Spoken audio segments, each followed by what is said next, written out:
Hello there, and welcome to episode 38 of Turning Tracks. My name is Matt.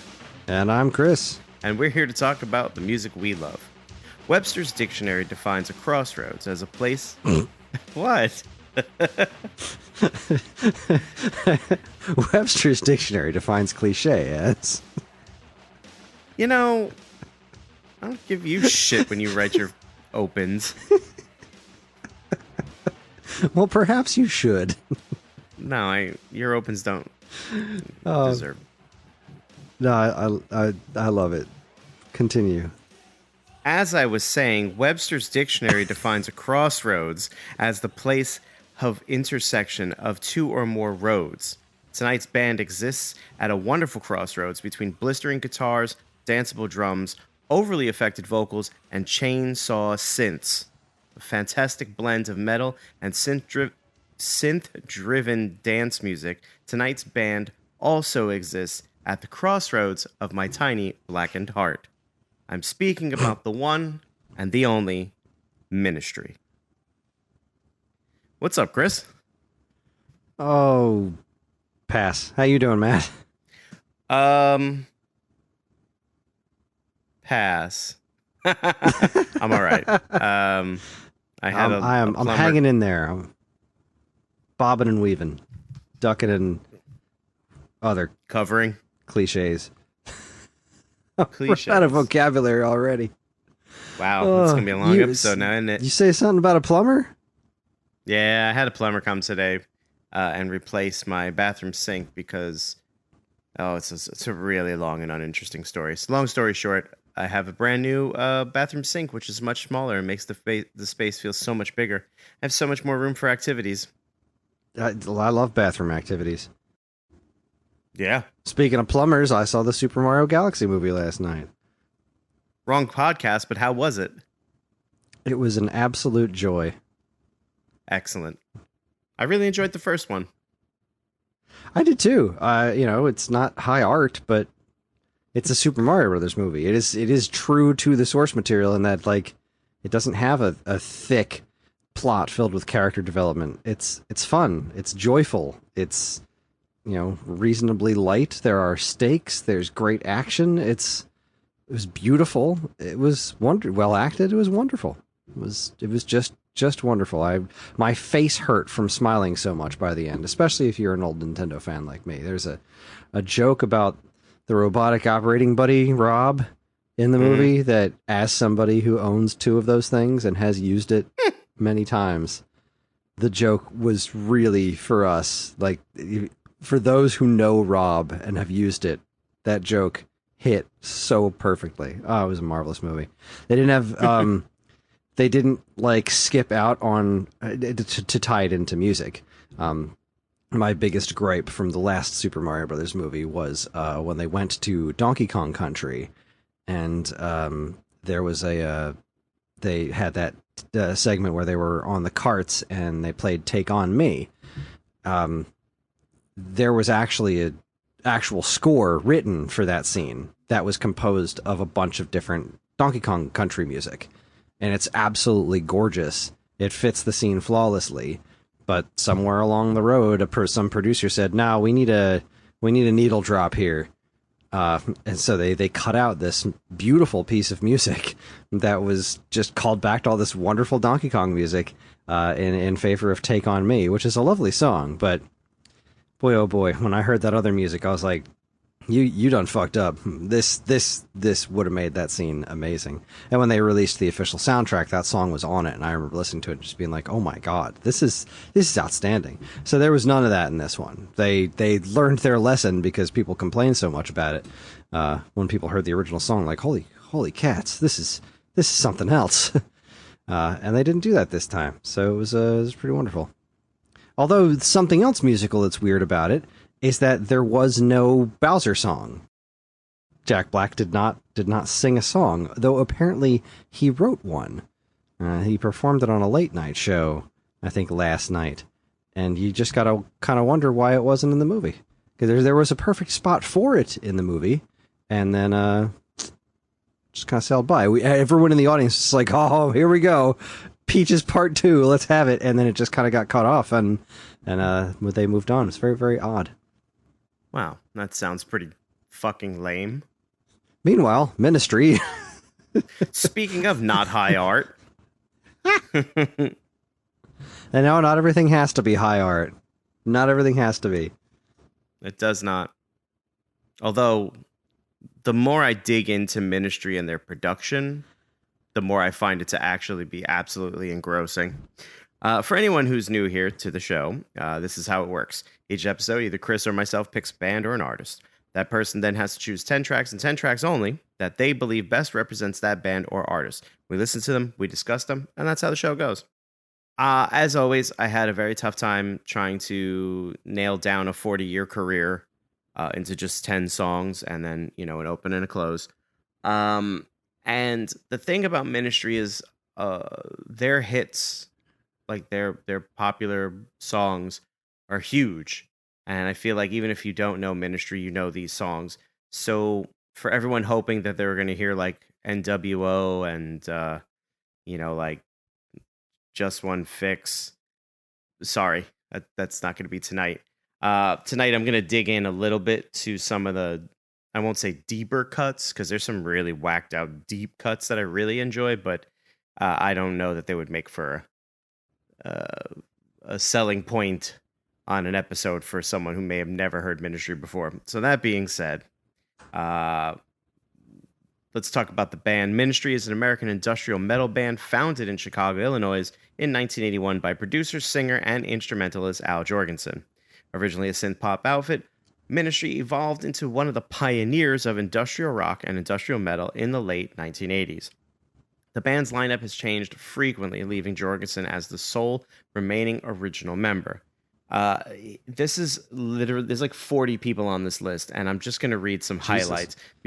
Yeah, musicians who have contributed to the band's studio and or live activities, which is my favorite word for this, include vocalist Novak Ogre, for anyone knows him, Chris Connolly, Gibby Haynes of Butthole Surfers, Burton C. Bell of Fear Factory, Jello Biafra. Guitarists include Tommy Victor of Prong. Bassists include longtime collaborator Paul Barker, Tony Campos of Static X, drums, Bill Riflin, Martin Atkins. That's some industrial luminaires right there. Joey Jordison of Slipknot, and the list goes on. It's, I mean, you. So this is I just can't imagine. This whole band is just a bouquet of revolving bouquet of talent. Yes, pretty much. Yeah, with Uncle Al at the helm of it. Uncle Al is the florist. Their sound, Ministry's experimentation, stylistic variation, and changes during its career across several genres of pop music. The band is most commonly categorized as industrial metal and industrial rock. Other genres include alternative metal, electro-industrial, and thrash metal, which you'll get a taste for as we go through the episode. Their early output has been variously described as new wave, synth pop, dance pop, and dark wave. Mainstay Al Jorgensen has blended all types of things from all types of music throughout the 40-plus year career of Ministry, which I feel gives them one of the most unique sounds in the genre, let alone in music, to date. So, Kris, I have a feeling I know the answer, but as is tradition with our show's format, what is your history, if any, with Ministry? Absolutely nothing. I was actually talking to somebody else last night, and I said, yeah, the band is Ministry, and he was like, oh, is that like a Christian rock band? I was like, I don't know for sure, but if I know my co-host, the answer is an emphatic no. Before I knew what Ministry was, and I guess this is a great segue into my history, as you have so answered. Before I knew the sound of Ministry, I'd seen their name in catalogs and all sorts of things. When we were young teenagers, 13, 14, there used to be a magazine, a catalog that would come out called Rockabilia. And, you'd look at band T-shirts, you try and get Japanese imports and stuff. Like, this is long before the internet. And I'd always see Ministry, and I was always like, what kind of band is that? Ministry? That makes me... I was going to Catholic school at the time. I was like, oh, that makes me think of Christian rock. Oh, God, I don't know if I like that. But then I have zero idea how I first started listening to Ministry. It was probably arguably their most famous record, Psalm 69. The opening track is NWO. That song has been used for a lot of things. It's unfortunately not on our playlist tonight, but if you haven't heard it or you don't think you've heard it, go listen to it. You've probably heard it. Um, and I think when I first heard right around that time, and we'll get into it as we get into the tracks, they were really in, or Al and Ministry was really in a phase of like marrying this like blistering drum synthesizers and drum machines, these like blasting beats with these really chunky or like really distorted guitars, and then he would distort his vocals. So it really grabbed me at a time like the right time. This is like my sound. This is like the stuff that I really get into, and this was probably one of the first iterations of this sound that I had ever heard, and it was off to the races. Now, again, a 40-year career, right? I probably started listening to him in the last, oh, geez, I was 16, so whatever, 20, 30 years. I have yet to see them once. Every time they've come through, I've either just missed them by a day or two, or they're playing and the tickets are just ridiculously expensive. I kick myself because I should have bought tickets the last time they came around. It was Frontline Assembly, who is one of my all-time favorites, opening for Gary Newman, who was opening for Ministry, and I should have gone to it, and I don't know why I didn't. I'm a fool, and I kick myself every day for not doing it. That I hate it being when that said, happens. I can't. You know how many times I've done that? I can't even count. I've lost count. You know what I mean? Like, I mean, I can fun. definitely think of at least one time that I should have gone to see a show, and I think I talked about it on our very first episode. It was Fountains of Wayne, and I was like, no, I'm going to stay and be responsible and work and not call out of work because I made a commitment to work, and then I stayed and worked, and then I missed out on seeing Fountains of Wayne, and you can't do that anymore. Nope. You can't go see Fountains of Wayne anymore, specifically not in like their original form. So, yeah, I definitely regret that one. Yeah, one of the big things going on right now in the Ministry camp is that Al's going to hang. He's finally hanging it up after 40-something years. I mean, he's lived a very hard life. He was a heroin addict for a very long time, probably since the late 70s up until probably early 2000s-ish. So I still don't. I think like everyone else, they don't know how. Like Keith Richards, don't know how he's alive still. But I think one of his formaldehyde. Yeah, so they just keep fucking electrocuting him and waking him back up. He's just fucking Frankenstein's sheer force monster. of will. I mean, the guy hates. This is a funny story, and as we get into the tracks, I'll make mention of it. But he hates the Republican Party, and he said that he only writes great music when the Republicans are in presidency. And it's kind of funny if you put the discography up against the timeline of American presidents. When the Democrats are in, it's kind of like okay. When the Republicans are in, it's like 140 beats per minute from start to finish, and like the samples are all presidential speeches, and it's all about their greed, and it's amazing. Not to get political, but I think we should just jump right in. Rage fueling music. Oh, I listen to nothing but rage-filled music. But anyway, I think we should just get right into it. So we're going to start at the beginning because I think that's a great place to start. The song is going to be called Effigy, in parentheses, I Am Not. It comes off of the first, I believe, major label release, With Sympathy, 1983. So this is going to be the very early beginnings. This is the synth pop. This is the, dance wave, whatever stuff. Yeah, Effigy by Ministry. Enjoy.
That was Effigy. I'm Nada off of Ministry's 1983 uh, With Sympathy release.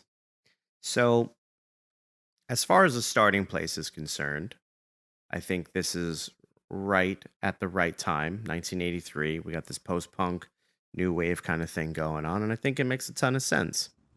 Kris? Uh, it was great. I guess I was expecting something different. It just booted up, and I was just like, oh, hey, wait a second. This is my music. I love this music.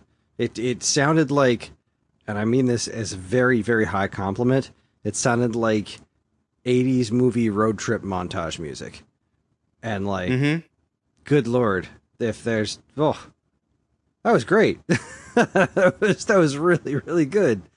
Yeah, I guess just stylistically, I didn't really know what to expect, and I assume that stylistically this is going to go places because, I mean, I just look at this dude, and if the word eclectic doesn't sum up what this dude is, I don't know what does. So I'm assuming that this is going to kind of go all over the map. But that one in particular, right there, that was like, yeah, hell yeah, sign me up. I like that one. Then I would actually suggest maybe listening to the entire With Sympathy album. It can be a little trying at times, I think, just because it's very much a product of its time. And just because I know Al and their trajectory and stuff, I can see it as a launch pad. You know, like it's just you can feel that it's somebody who wants to do something, but it's not quite right yet. If that makes any sense. Really quickly, one of my favorite parts of that entire song is that walking bass line, that synthesizer walking bass line. Doom doom doom doom doom doom doom doom doom doom doom. Oh yeah, so much of the best 80s music does stuff like that, where you've got some sort of repeating synth thing, and that's what I kind of mean when we think about like 80s music road trip montage. I feel like that kind of thing where you've got a repeating synthesizer piece, and then you just kind of build different things around it, and the vocals have a whole lot of like reverb on them, so everything feels kind of like driving and steady and rhythmic and kind of just very open. It's wonderful. Love it. I love that sound. That really just evokes good feelings. Awesome. I mean, if you want to be a total nerd about it, there's a guy whose channel off the top of my head I can't remember. I'll get his name if this is things that really float people's boats. He does deep dives into artists and then like records, and then he has found for every artist he's done, he's found all the gear that they use past, present, and it's just so fascinating because when I started doing music, whatever, 20 something years ago, I wanted to be in a band that was similar to the 90s, early 2000s Ministry. And the way, like, imitation is the most sincerest form of flattery, right? Well, I had a friend who was part of the band, and he was very into getting synthesizers and drum machines, and like he had all this stuff, but like like two kids fumbling in the dark for a light switch, we just couldn't put it together. There was always something missing about what we wanted to do, and we ended up starting a band, and it was nothing at all like what we had set out to do. It's really, really funny, but we'll get into that down the line. All right, so we're going to jump 3 years ahead to good old 1986, and I keep pressing on the wrong set of notes. Yep, the next song we're going to listen to is We Believe by Ministry off of Twitch. Enjoy.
All right, that was We Believe by Ministry off of the 1986 release Twitch. And I have a feeling I think I know, but I'm always surprised. Kris, what did you think of that one?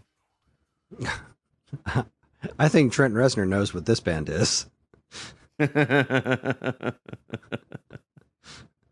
like, wow, that sounds straight off of an old Nine Inch Nails record. That's interesting. That was it was good times. Very it felt so much newer. Like this kind of reminded me of more of 90s stuff. Like it almost felt ahead of its time, I guess. Maybe I'm off on my timing there, but there was something about this that felt very early 90s to me as opposed to 86. Maybe it's just because of my knowledge of early Nine Inch Nails, that it was that very clear inspiration was coming through. But yeah, no, I enjoyed it. It's good stuff. Awesome. I think one of the reoccurring things we'll find in a lot of in almost every song made by Ministry, and that is to say, by and large, industrial in general, and electronic, is that there's very much repeating, riffs or drum patterns or synth loops or stuff. And uh, when you and I do the other podcast and we talk about the loops of a track, like especially an 8-bit, 16-bit soundtrack, um, I find if I catch it, the loop is too short. And as a massive fan of the genre, the loops are always too short in all of these in all these songs, not just Ministry exclusively, like I said. So, sometimes there was a song I was going to put on the list. I realized it was like 8 minutes long, and I was like, I love this song, but I don't know if it's right for this episode. That's very much a song that like it drones on for like 8 minutes, and it's like, ooh, that's a slog if you don't like it. So something to keep in mind as we move forward. Now, We Believe is certainly, not outside of that big descriptor I just had, but there's something about the way Ministry puts this stuff together that you forget the loop, so to speak. I don't notice when it's been going for 4 or 5 minutes. I probably could do 10 or 12 more minutes of some of these songs and not even, wow, this song's been on for a while. Just a bit of a rumination there, but I digress. So now, moving forward, we're going to get up to 1988 with the album Lands of Rape and Honey. Now, this, in my opinion, is where he starts naming his albums much better names. Some of them are just downright funny as hell. But yeah, Lands of Rape and Honey, 1988. The song's going to be Deity, and the artist is Ministry. Enjoy.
I love when a song just stops on a dime. That was Deity by Ministry off of the album Land of Rape and Honey, 1988. A clear departure from the first two tracks that we listened to, but now we're kind of in the thick of it. This is where we're going for the rest of the episode. So, how do you feel, Kris? This is interesting. So this is what I expected this music to sound like when we started. But I'm really glad that you started where you did, because you can still kind of hear structurally the what's it the just kind of the DNA of how we get here, right? Because like structurally speaking, it still has this one driving thing, and then everything builds around this one repeating driving thing. It's just, instead of being the wacky 80s synthesizer, it's distorted guitar. It was still pretty good. I still enjoyed it. So to your point, right? Yeah, the skeleton's still there, right? Like Yeah. that, like you said, the driving dance synth now has been replaced with the driving chainsaw guitar. Um, and yeah, I mean, well, obviously it was intentional. I always talk about how when we do these episodes, I like to kind of take an entire catalog or career rather of a band and lay it all out, because from up high you get such a great view of everything from start to finish. You could see the beginning where it all began, that seed planted, and then someone like Ministry with 40 plus years, you can see where they are currently, whatever, in 2025 I think they released their latest album. And the crazy part is exactly what you said. They're a group that has never really truly strayed too far away from the original, I don't know, concept of what they believed music should sound like coming from them. So, astute observation, my good sir. Why, thank you. Just 1 year later, and here we are. 1988. This has got to be my favorite name for a record. A mind is a terrible thing to taste. This is this is we're gonna listen to. I like that. Yeah, we're gonna listen to Thieves. So I'm not gonna talk much longer. This is Thieves by Ministry from A Mind is a Terrible Thing to Taste. Enjoy.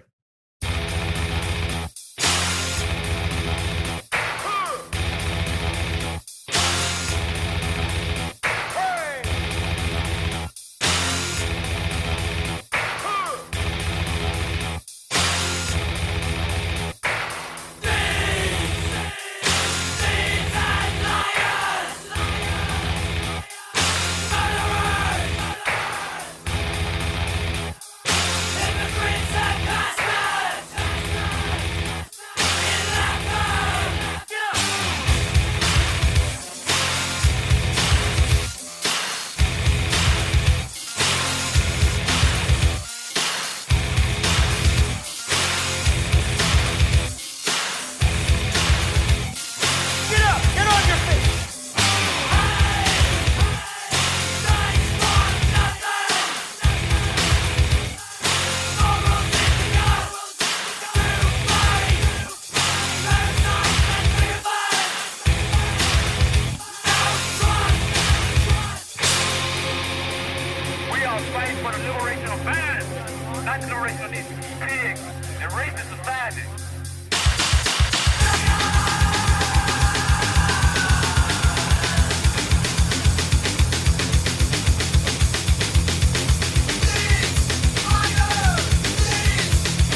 goddamn chance. Kill him!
That was that was Thieves off of A Mind is a Terrible Thing to Taste by Ministry. And how did that grab you? Let's see, what's the word I'm looking for? Let's see if this joke comes through. It was riveting. I haven't heard that in a long time. Probably actually since listening to the Voltaire catalog. He makes a joke about rivet heads stomping out Father You Know Who. Man, to be called a rivet head. Yeah, there was literal power tools in that song. That was pretty cool. Yep. Oh, that was great. That was I've said before when you've brought metal into the scene that when you're doing drum hits that quickly, if you don't have the precision, it can sound so sloppy so quickly. And this was absolutely precise. It was a joy to listen to. Those stops, and they come back with their like it's just spot on. Those breaks and drops were fantastic. It was quite good. Awesome. Yeah, this is definitely one of my favorite songs.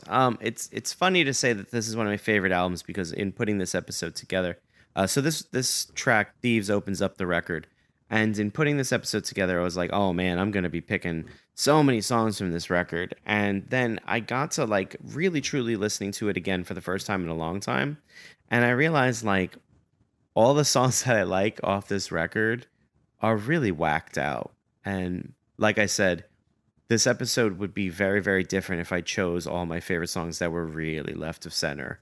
But like, Thieves, Burning Inside, which was covered on the Crow 2 soundtrack fantastically by Burton C. Bell and Wayne Static.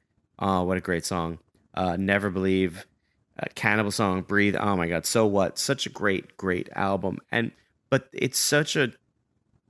Okay, thinking about it from a vinyl record point of view, right? Side A crushes, and then side B is like, what is this? It's like the sound of nightmares, and I love it. And I talked myself out of it the other day. I was like, you know what? I don't need this on vinyl. And then I'm back to this, and I'm sitting here going, I absolutely need this on vinyl. What's wrong with me? I hate being a consumer so much because I'm so aware of my consumerism, and then I talk myself out of these things, and then I get non-buyer's remorse. But the kicker is, if I buy it, I get buyer's remorse. I cannot win. Ugh. Anyway, just to point out a couple things, a bunch of the early military-sounding samples are Arlie Ermey's from Arlie Ermey's role in Full Metal Jacket.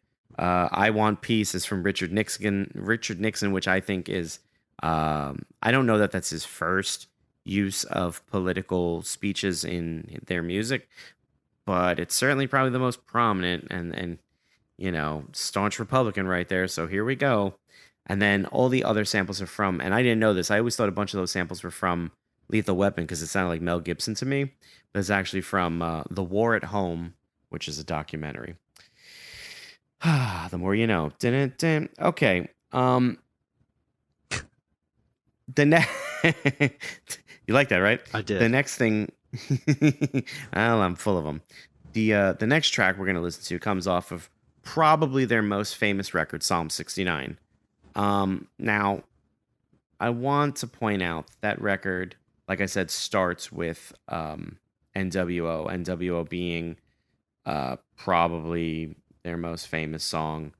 And then the next track on that record is Just One Fix. Another one, right?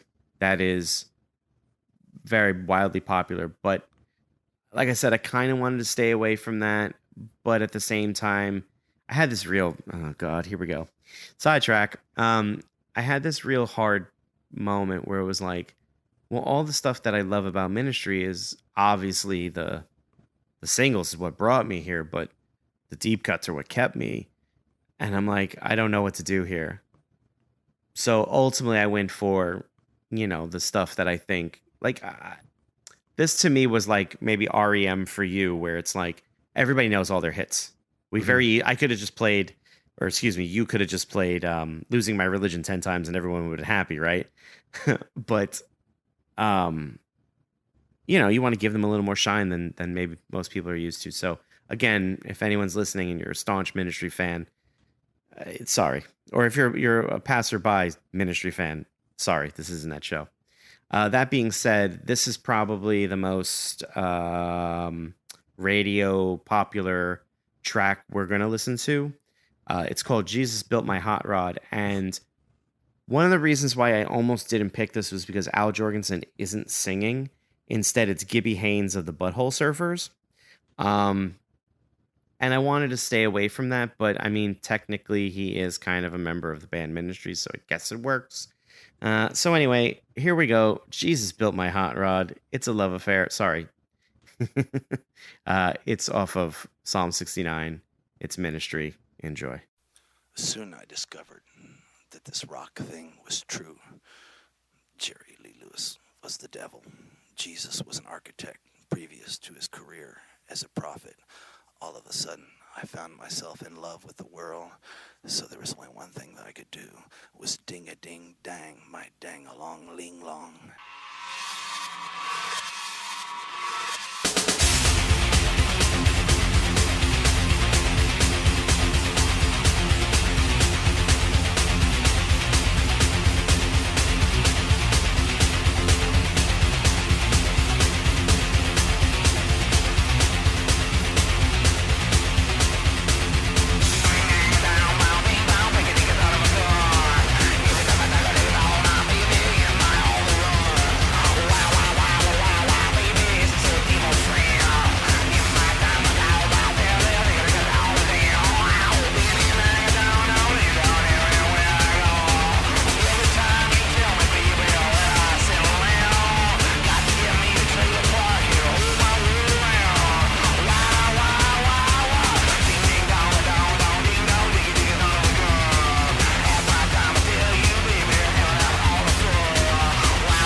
built my car. It's a love affair, mainly Jesus and my hot rod. Yeah, fuck it. That was Jesus Built My Hot Rod. The band was Ministry, and that was off of Psalm 69, which, by the way, has an amazing longer name. Psalm 69, The Way to Succeed and The Way to Suck Eggs.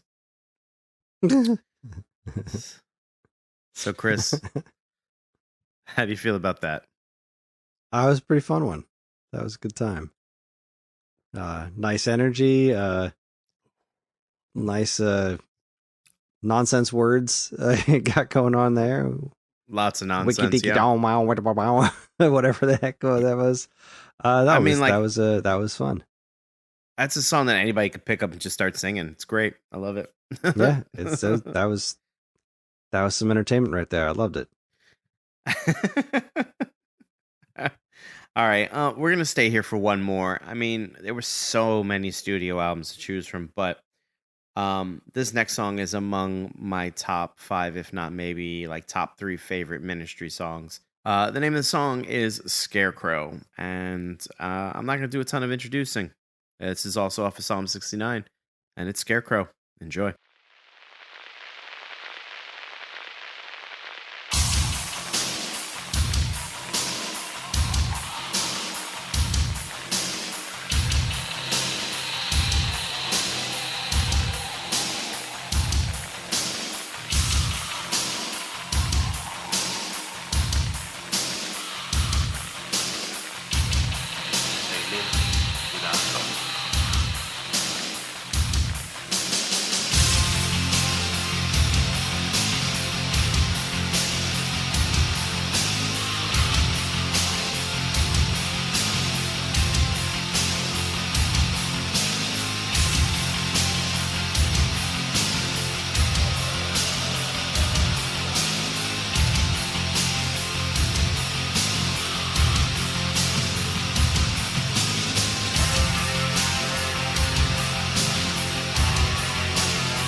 That was Scarecrow off of Psalm 69, which I didn't mention came out in 1992.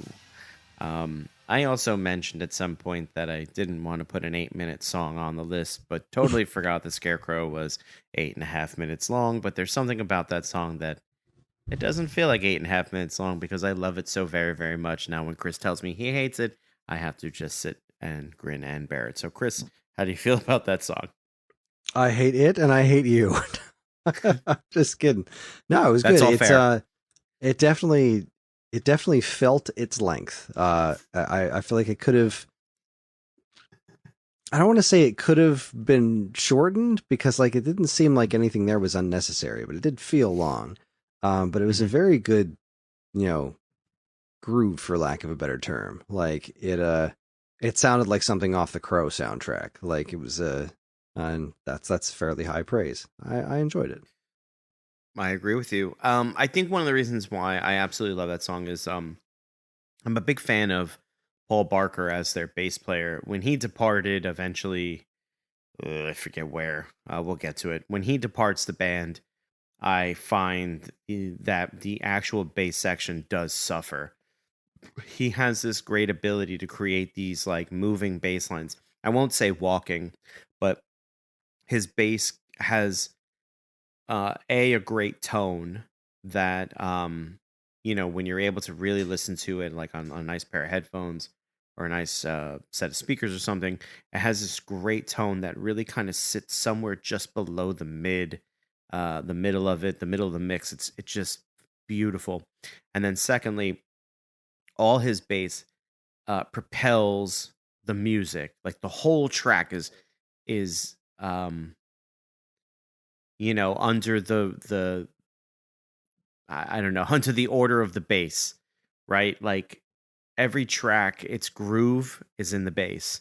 If the track is fast, it's because the bass is thumping and chugging along. It's just one of my favorite kind of like musical marriages is like this crazy industrial rock, industrial metal thing, but then to have this bass player just hanging out with the carnies is fantastic. So that brings us it's extremely well constructed song. I like. Yeah. I hope you didn't. I hope I didn't come off as anything other than praising it. It's no. It was very good stuff. No, I didn't. First of all, I would be really surprised if you actually said something negative about a piece of music we ever put in front of each other. Just because it'd just be surprising. And even if you did, I can't be mad at you. Music's subjective. Like to get mad at someone because they don't like what you like you're a very small person, aren't you? You made that all your personality. Bring me some now, country music and well, bring me some country. You'll hear lots of negativity coming out of me. Well, pop country and modern country. I will agree with you. Says the Johnny Cash and Hank Williams fan here. Anyway, right? I've got the episodes to prove it. I guess that's not what I mean. Yeah, modern country. No, yeah. They consider Hank and Waylon and Johnny, all those guys, outlaw country. So you're still cool. Anyway, Matt, I've never been cool.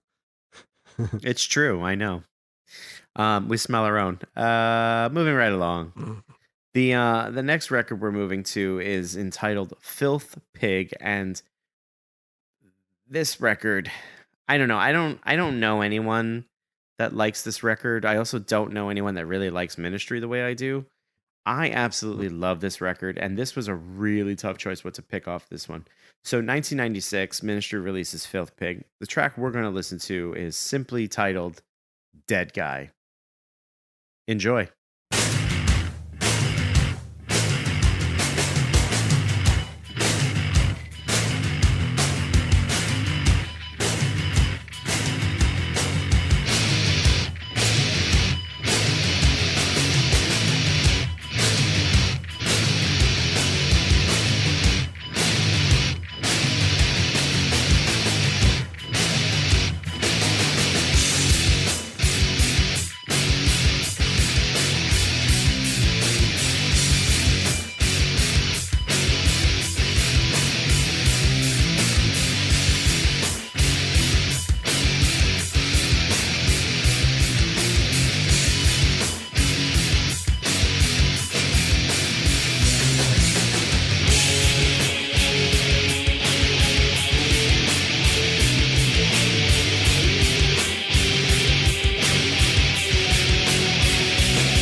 That was Dead Guy by Ministry off in 1996's Filth Pig. And I just read something very interesting, and I'm going to share with you all because that is the type of person I am. I won't quote just yet. Filth Pig marked a major shift artistically from the band, for the band from their previous album.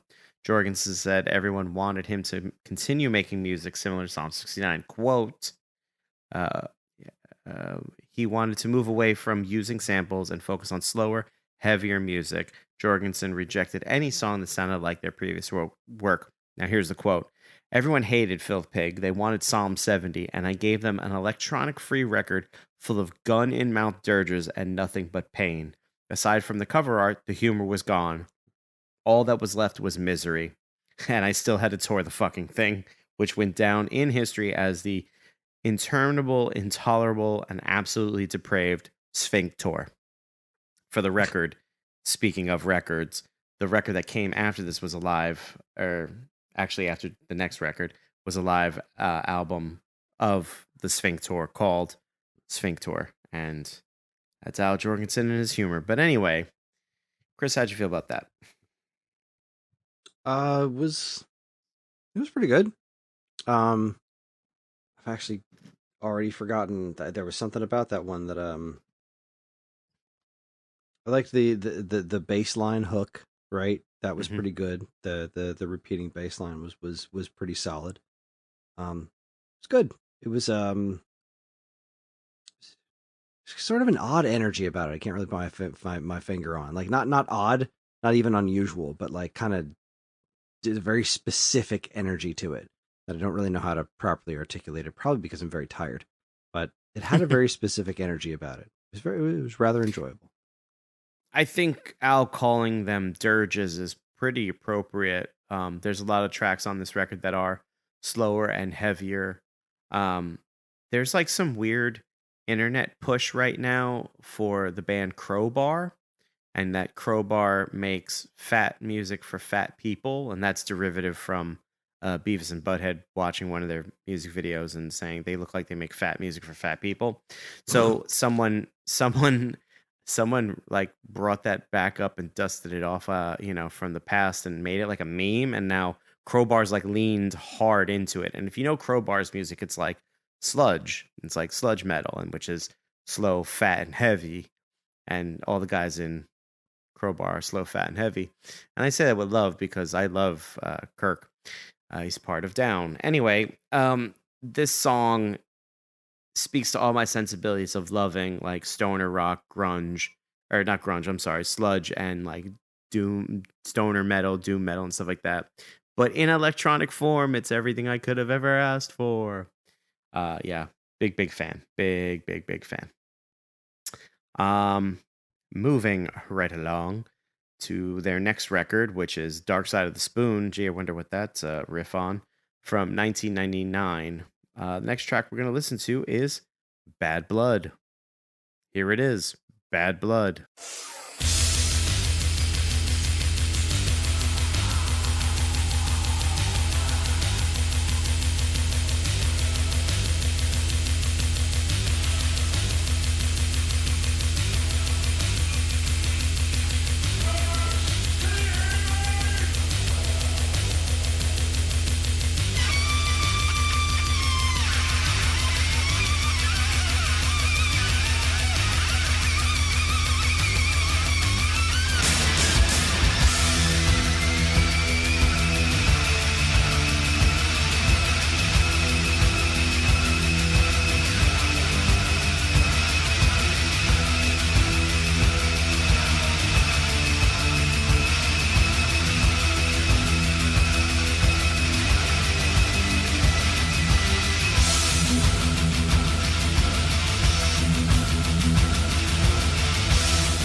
That was Bad Blood off the Dark Side of the Spoon from 1999. The artist, of course, is Ministry. And, I'm reading, as we're listening to this, I'm reading like the Wikipedia page, which, is that thing where you can view from afar and see everything all laid out in front of you. And my God, did critics hate this record? And for what it's worth, when I first heard it back in '99, because this at that point I was a fan, and I heard, oh, new Ministry album, oh, it's gonna be awesome. Last record I loved, and that Filth Pig was a dividing line for a lot of fans. And so Dark Side of the Spoon came out, and I was so excited. Oh my God, crazy story. Oh my God, great story. I have to sidetrack. Okay. I've never won a contest in my life, right? Like I don't put my name in the hat for anything because I just don't win. And I get all hyped up and I think I'm going to win and I don't and I get disappointed and that's on me and not anyone else, right? But one time, and I'm sure you know this radio station, WSOU, Seton Hall's Pirate Radio. I was listening one night at like 1 a.m. and they said 10th caller wins an advanced copy of the new Ministry album, Dark Side of the Spoon. And I was like, I want that. And I won it. And I was so blown away that I won it. It's like the only thing I've ever won in my life. I don't think it's very hard to be the 10th caller at 1 a.m., but I totally did that. And I remember I won. They passed me off to another college student who, was like, oh, let's take all your information down. Congratulations, man. I was like, oh my God, I never win anything. This is really cool, man. It's like the highlight of my life, whatever. And I remember having like a 30-minute conversation with this person about nothing because it was 1 a.m. and they were bored and so was I. Anyway, that's how I got my copy of Bad Blood. And I still have it to this day. It's got the golden promotional stamp, do not sell, promotional copy, yada, yada, yada on it. It's cool. So, a little fun piece of my history. But apparently everyone hated this record. So, here's a sliver of it. What'd you think of that song, though?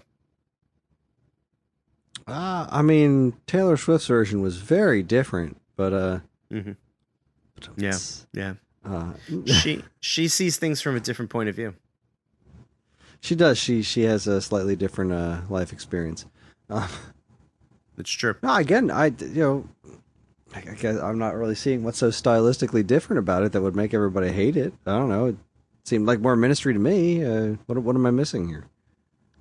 I think it's because on a whole, the actual, like the full record of Bad Blood, the full record of Filth Pig, everyone loves Psalm 69. And like Al said, everyone wanted Psalm 70. Psalm 70, yeah.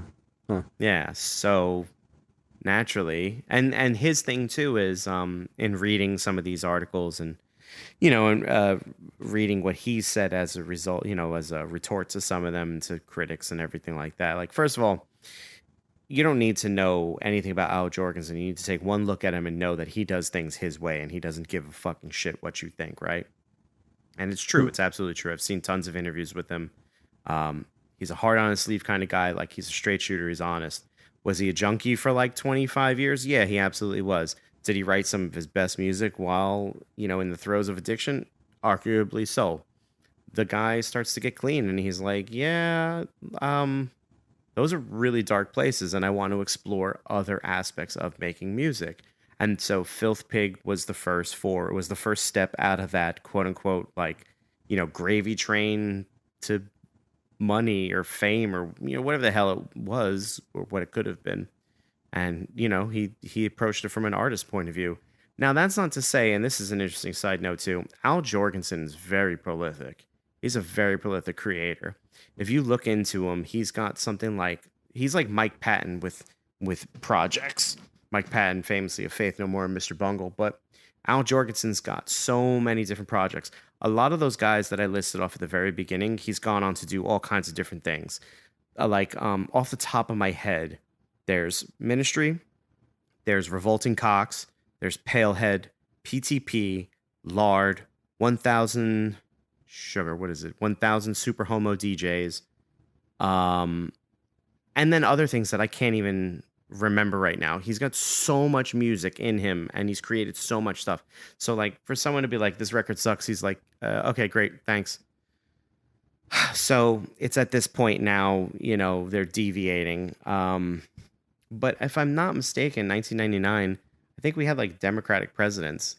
But anyway, I digress. So the next one we're going to listen to comes off a Greatest Hits album, which I love the title of Greatest Fits. And the best part is it's a cover of a baby that was just born crying. I love everything about it. The song's called What About Us, and this never appeared on anything until this Greatest Fits record. And I love when bands do that because they, at the time, they would put out a Greatest Hits record, but everyone's like, who the fuck cares about a Greatest Hits record? We know they're just trying to fill a contract, right? Well, we got sneaky and we put out some song we never put out before. And now all of a sudden it's new and you have to get the record. So now you got 3 copies of NWO just because you wanted a copy of What About Us. Anyway, What About Us? Ministry. Enjoy.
That was What About Us by Ministry off of the Greatest Fits record. I'll let you talk about it a moment or two, and then I will say what I need to say. Well, I meant to mention this on one of the earlier songs. I like the kind of wacky playing with the time signature, or just the timing of it a little bit in the beginning there. It's kind of pretty cool, and they mess around with the math of the song. This one had a sort of Rage Against the Machine vibe, I guess. Mm-hmm. It's kind of interesting listening to how influential I think this band must actually be to some of the more well-known things that seem to have a similar style. Like, I just have to assume the Rage Against the Machine are Ministry fans.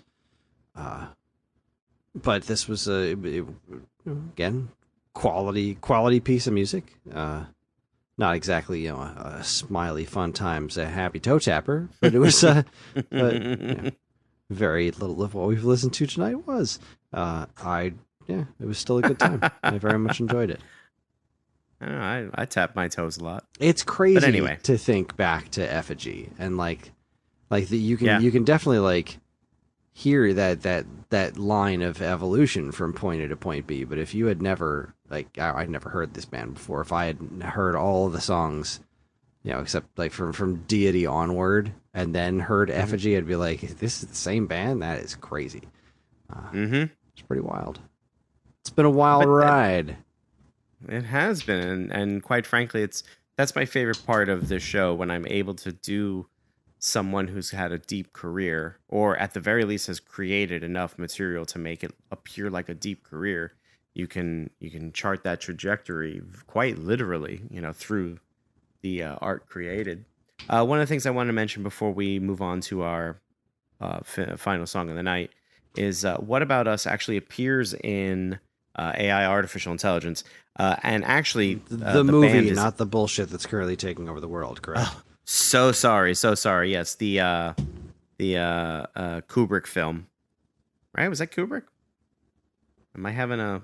Wasn't it? It was like a Kubrick film, but Spielberg finished it because wasn't able to finish it. Is that what I'm thinking of? Yeah. Yes, that is correct. It was totally a Kubrick film that he could not finish. Well, wait, no, I don't know. The development of AI originally began after producer and director Kubrick acquired the rights to Aldis's story in the early 1970s. Kubrick hired a series of writers. The film languished in development hell for years. Kubrick handed AI to Steven Spielberg in 1995, but the film did not gain momentum until Kubrick died in 1999. And that's how that went. Anyway, Ministry appears in the movie. They're performing at some point where Haley Joel Osment and Jude Law are on the run, and they stumble upon this concert, which I think is funny and random, and like Wayne's World's Pepsi spots, little, yellow, different. Anyway, that brings us to our last track, but by no stretch of the imagination is it the last bit of music from Ministry. We're going to be listening to, what year did this record come out? 2004. So Greatest Fits came out in 2001. I couldn't really find when What About Us was written. It may have been written specifically for that movie. I didn't do a deep enough dive. I also felt like it didn't warrant a deep enough dive. But 2004 is Houses of the Mole. But Ministry goes on to release another freaking 6 records after this, well into the modern age. This record has everything to do with President George W. Bush. He makes no bones about it. I actually believe, if I'm not mistaken, he calls it his W trilogy or W trilogy. And he wrote 3 records while Bush was in office for those 8 years. And it's just, it's punishing. So, without further ado, here is No W off of Houses of the Mole.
That was No W of Houses of the Mole from 2004. And really the next, I don't know, like I said, 3, 4, 5 albums are really just that blistering, aggressive, just unrelenting, you know, piston hammer over the head as the Republicans take the country for the next 8 years.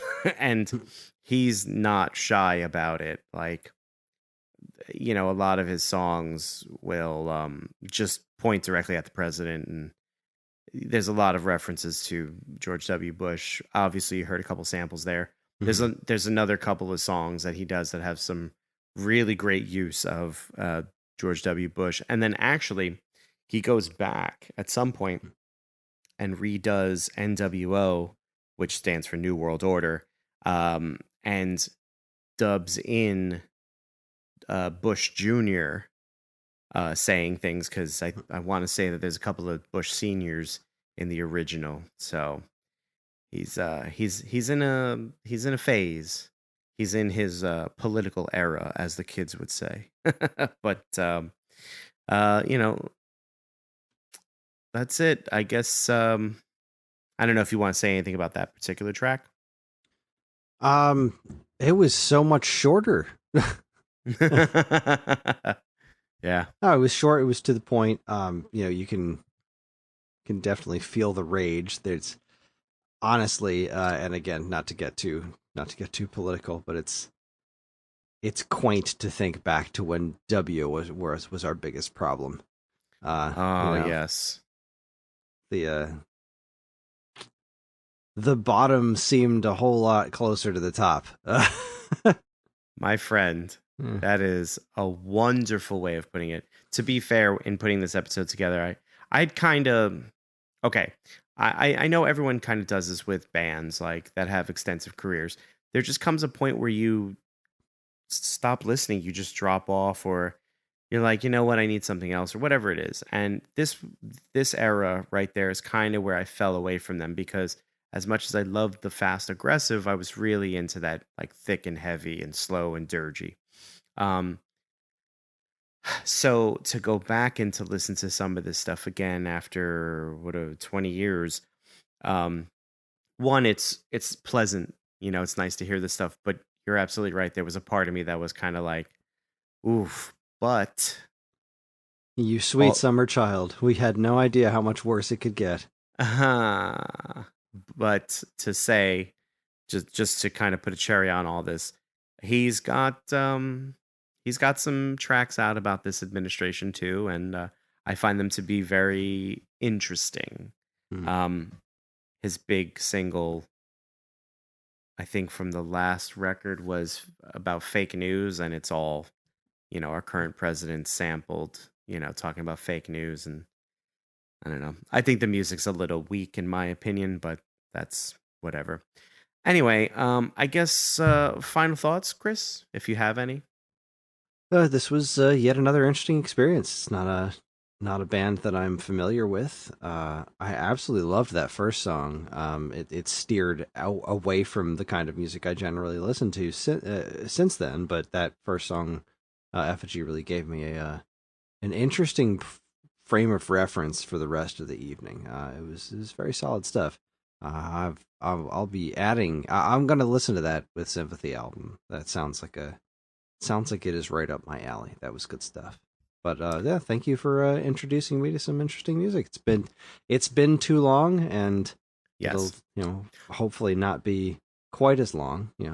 For 3 months, but it's well, we're doing this now because it's what needs to be done in the time. I will wrap this up with one sweet short story about Al Jorgensen. Again, I said he makes no bones about having been an addict for 20 plus years. And in that time, when he started to do the more aggressive stuff, getting around A Mind is a Terrible Thing to Taste in Psalm 69, he would go to his friends' houses who he knew had With Sympathy, the record.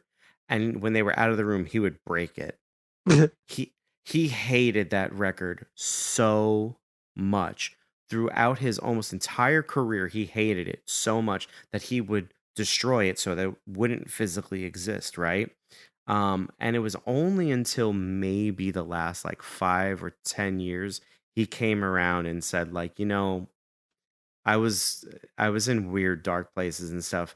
That record actually is something special to me, and I've turned that corner again, and I've like rediscovered my love for it and stuff. I just think that that's funny that you invite Al Jorgensen over and you use the bathroom, you come back, your records are broken. Mhm. Thanks, guy. And that's our show. We here at Turning Tracks are incredibly grateful to everyone who listens, and we love communicating with you when we can, and we have a couple of ways that we can do that. There's the Geek Aid Discord channel, in which we have a Turning Tracks chat. That's always so hard to say, where we hope to discuss all manner of stuff relating to music and whatever our next episodes are going to be. And of course, you can always still send us an email at mail@geekade.com. That's GEKADE. And while you're at it, check out all our social media channels, which you should totally follow, like, and subscribe to if you haven't done it already. And I say it every time. If you haven't, shame on you. Turning Tracks and other Geek Aid podcasts are made possible thanks to the Geek Aid Patreon page. There, patrons can get access to a monthly podcast topic and recording schedule, get early access to most of Geek Aid shows, including this one, and more. If you've enjoyed our podcast over the years, follow the link in the description and give it a look. We'd really appreciate it. Finally, as always, be sure to check out all the other great content we have over on our site, over at geekade.com. One more time, that's GEEKADE.com. And now, question we've all been waiting for. Kris, what's the next episode? Well, this is harder now that we're not doing this once a month, because it's kind of hard to determine what I'm going to feel like listening to 3 months from now. Yeah. But I think I've landed on something that's pretty evergreen in my mind. It's a little bit left of center, not super left of center, but a little left of center, and it's a band that I care for a great deal, and I think you do as well. In our next episode, we'll be listening to the wonderful music of Space Hog. Oh, I'm so happy.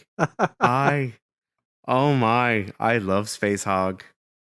All right. Oh, I can't. Oh, is it 3 months already? I can't wait. Oh my God, I love. Oh, wow. Okay. Okay. I am. I think I'll enjoy the episode. Oh, I hope I do them justice. Oh, you hush now, you sweet boy. Well, next episode, Space Hog, and Matt is eagerly awaiting it. As is tradition with a, quote, Matt episode, I will leave you all with a final track to send you on your way. This track will be familiar for our repeat listeners, as it was originally featured in my very first Halloween mixtape in the very same position. However, this is the original track. This is the one that started it all for a bunch of baby bat goth boys and girls who started stomping away in the darkened dance halls and goth nights. The track is Every Day is Halloween, and my dedication is exactly the same as it was last time.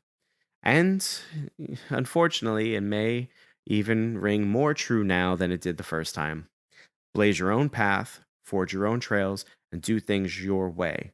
As long as you're not hurting anyone, do not follow the pack and think for yourself.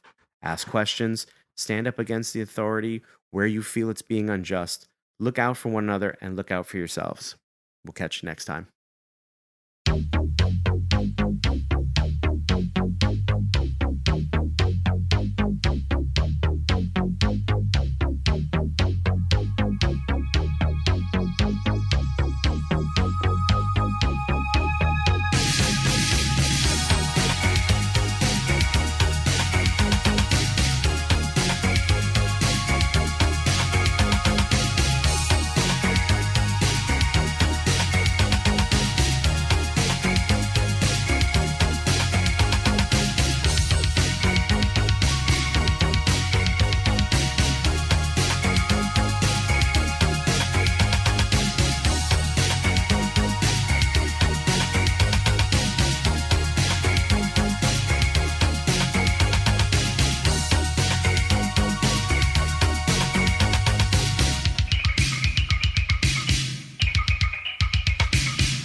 Perfect time to get a cheese sandwich.